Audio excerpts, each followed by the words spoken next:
కేవలం రూ. 10 రుసుముతో గుంటూరు, విజయవాడ ప్రాంత నగరవాసులకే కాదు, ఉభయ తెలుగు రాష్ట్రాల్లో ఉన్నటువంటి పేద మధ్యతరగతి ప్రజానీకానికి కార్పొరేట్ తరహా వైద్య సేవలు అందించినటువంటి మంగళగిరి ఎయిమ్స్ హాస్పిటల్లో ఓపీడీ సంఖ్య మాత్రం రోజు రోజుకు పెరుగుతూ ఉంది.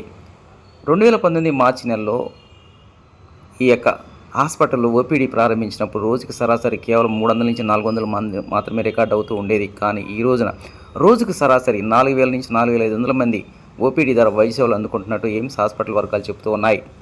ఇక మంగళగిరి ఎయిమ్స్ హాస్పిటల్లో ఈ రోజు వరకు దాదాపు 42 విభాగాలు వివిధ శాఖలుగా వైద్య సేవలు అందిస్తూ ఉన్నాయి. సోమవారం నుంచి శుక్రవారం వరకు ఉదయం 8:30 నుంచి సాయంత్రం 4:30 వరకు, శనివారం ఉదయం 8:30 నుంచి మధ్యాహ్నం 12:30 వరకు ఈ హాస్పిటల్ వైద్య సేవలు అందుబాటులో ఉంటాయి. ఇక ఎయిమ్స్ హాస్పిటల్లో ఎంతో కీలకమైనటువంటి super speciality cardiology, neurology, neurosurgeon, nephrology, gastroenterology, urology, plastic surgery లాంటి కీలకమైనటువంటి సూపర్ స్పెషాలిటీ సేవలు మాత్రం అందుబాటులో ఉన్నాయి. హాస్పిటల్లో వైద్య సేవలు ప్రారంభించిన రోజు దగ్గర నుంచి ఈ రోజు వరకు వైద్య సేవలు అనేటువంటిది కేవలం మంగళగిరి, గుంటూరు ప్రాంతాలకే కాదు, ప్రక్కనే ఉన్నటువంటి తమిళనాడు, కర్ణాటక, ఒరిస్సా, మహారాష్ట్ర ప్రాంతాల నుంచి కూడా నిత్యం వైద్య సేవల కోసం పెద్ద సంఖ్యలో పేషెంట్లు వస్తూ ఉన్నారు. వారందరి యొక్క అవసరాలను దృష్టిలో పెట్టుకొని 2022 నుంచి ఆయుష్మాన్ భారత్ సేవలు, అదేవిధంగా రాష్ట్రంలో ఎంతో కీలకమైనటువంటి ఆరోగ్యశ్రీ సేవలను కూడా అందుబాటులో తీసుకొచ్చారు.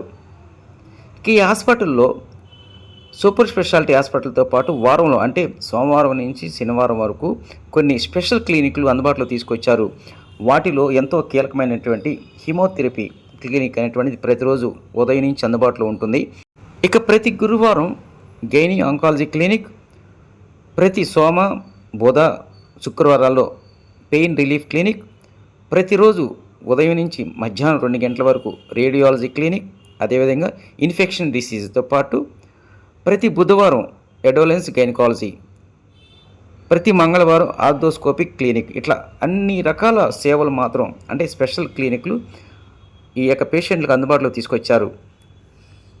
సుదూర ప్రాంతాల నుంచి వచ్చేటువంటి పేషెంట్లు వైద్య సేవల కోసం ఆన్లైన్ ద్వారా కూడా రిజిస్ట్రేషన్ చేసుకోవచ్చు అంటున్నారు ఎయిమ్స్ హాస్పిటల్ అధికారులు.